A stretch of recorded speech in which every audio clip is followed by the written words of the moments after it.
Hello, bachcho. Let's read this question. So this question says, for n particles in space, the suitable expression for the x coordinates of the center of mass of the system. ठीक है, n particles हैं, ठीक है. Suitable expression for the x coordinate of center of mass here. Capital M is the total mass of the system. System का आपका total mass M यहाँ पर given कर रखा है, ठीक है. तो बेसिकली देखिए आपका इस क्वेश्चन का की कॉन्सेप्ट आप देखिए सेंटर ऑफ मास लिख सकते हैं. क्या लिख सकते हैं? Centre of mass will be the key concept of this question, ठीक है. इस क्वेश्चन का की कॉन्सेप्ट आप क्या लिख लीजिए? सेंटर ऑफ मास लिख लीजिए, ठीक है. सेंटर ऑफ मास, ठीक है. This will be the key concept.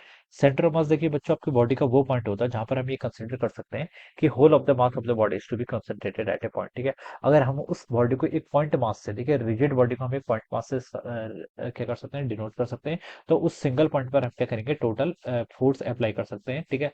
तो ये मान लीजिए आपका इस तरीके से कोई कॉन्फ़िगरेशन है, ठीक है. मान लीजिए देखिए मैंने यहाँ पर एक स्पेस बना दिया, ठीक है. ये मेरा क्या है? स्पेस है, ठीक है.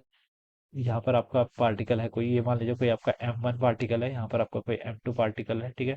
यहाँ पर आपका M3 पार्टिकल है, ठीक है. ऐसे करते करते यहाँ पर लार्ज नंबर ऑफ पार्टिकल है और एक पार्टिकल यहाँ पर लास्ट क्या है आपका? एम आई पार्टिकल है, ठीक है. इनके देखिए पोजीशन कोऑर्डिनेट्स आप ओरिजिन के रिस्पेक्ट में यहाँ से निकाल सकते हैं, ठीक है. ये आपके, ठीक है. इसका मान लीजिए आपका R1 है, ठीक है. जो सेकंड वाला है इसका जो पोजीशन वेक्टर होगा वो कितना होगा? आपका R2 होगा.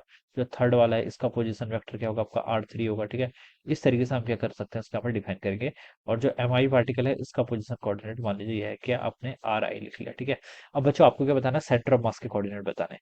सेंटर ऑफ मास के देखिए कोऑर्डिनेट हम इसका वेटेड एवरेज ले लेंगे. क्या ले लेंगे? वेटेड एवरेज ले लेंगे, ठीक है. वेटेड एवरेज देखिए हम कैसे लेते हैं? हम यहाँ पर कोऑर्डिनेट्स बताने हैं तो इसको हम लिखेंगे position coordinates of centre of mass. Centre of mass का कोऑर्डिनेट देखिए किसके इक्वल होगा? पहला मास कितना आपका M1, उसका पोजीशन कोऑर्डिनेट्स कितना? R1, ये हो जाएगा. प्लस आपका दूसरा मास कितना है? M2, उसका पोजीशन कोऑर्डिनेट क्या है? R2, ठीक है. ये हो जाएगा. प्लस आपका थर्ड वाला, ठीक है, M3 R3, मास टाइम्स पोजीशन वेक्टर, ऐसे करना है, ठीक है. ऐसे करते करते हमें आ रहे टोटल मान लीजिए कितने हैं आपके क्वेश्चन में बोल रखा है कि n पार्टिकल्स है, तो n पार्टिकल के लिए यहाँ पर mn rn के इक्वल हो जाएगा, ठीक है. डिवाइडेड बाय टोटल मास, ठीक है. टोटल मास कितना हो जाएगा? M1 plus M2 plus M3, ठीक है. इसको ऐड कर लीजिएगा. M1 प्लस M2 ऐड करते करते कहाँ तक? आपका फाइनल Mn तक, ठीक है. तो ये वाला आपका रिजल्ट आना चाहिए यहाँ पर फाइनली, ठीक है. तो बच्चों देखिए ऊपर वाली टर्म को अगर हम हमें क्वेश्चन में सॉरी एक्स कोऑर्डिनेट की बात करनी है, ठीक है. तो x coordinate of centre of mass के लिए हम क्या करेंगे? देखिए इसको हम पूरा एक्सपेंड कर देंगे. RCM को क्या लिख सकते हैं? X I cap plus Y J cap plus Z के कैप. वैसे यहाँ पर R1 क्या होगा? X one I cap plus X2 प्लस Y one J cap plus Z1 के कैप, ठीक है. तो वहां से एक्स से एम को कंपेयर करूंगा तो ऐसा आएगा M1 टाइम्स आपका कितना? X1, ठीक है. प्लस आपका M2 टाइम्स कितना? आपका X2. तो इस तरीके से आपका बढ़ता जाएगा फाइनली Mn और यहाँ पर Xn आ जाएगा. डिवाइडेड बाय नीचे कितना आएगा? M1 plus M2 plus M3 plus Mn. Total mass देखिए यहाँ पर क्वेश्चन में कैपिटल M से रिप्रेजेंट किया हुआ है तो उसको आप कैपिटल M भी बोल सकते हैं, ठीक है. तो देखिए ऊपर कितना हो जाएगा? ऊपर हो जाएगा आपका समीशन ऑफ MI XI के इक्वल, ठीक है. जहाँ पर I की वैल्यू कहाँ से कहाँ तक वेरी करेगी? 1 से लेकर n तक, ठीक है. डिवाइडेड बाय नीचे आपका टोटल m आ जाएगा. तो दिस विल बी द, ये आपका क्या हो जाएगा? सेंटर ऑफ मास के यहाँ पर एक्स कोऑर्डिनेट हो जाएगा, ठीक है.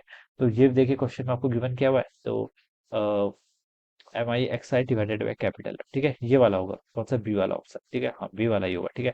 बी वाला ऑप्शन क्या होगा? इसका राइट आंसर. तो इस तरीके से बच्चों आप क्या करेंगे? इस क्वेश्चन को यहाँ पर सॉल्व करेंगे. So B option will be the right answer of this question. Okay, so I hope you all understood this concept. All the best and thank you so much.